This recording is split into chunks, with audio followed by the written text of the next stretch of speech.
चला गणपती आणायला.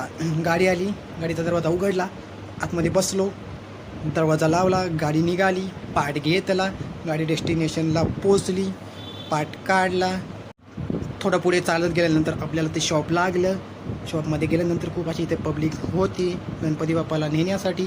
आपला गणपती बाप्पा दिसला, फोटो काढले, गणपतीच्या मागे पाट ठेवला, गणपती पाटावर बसला, गणपती बाप्पाला उचलले, गाडीमध्ये नेऊन आता ठेवले, गणपती बाप्पा बसले, गाडी सुरू झाली आणि आपण घराच्या बाहेर पोचलो. बघू शकता आपण पोचलो.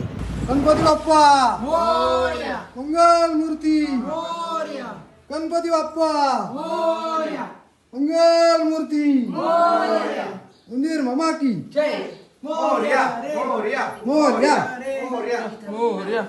अशा रीतीने आपले गणपती बाप्पा आपल्या घरामध्ये आलेले आहेत आणि नंतर आपण गणपती बाप्पाचं पूजन करूयात.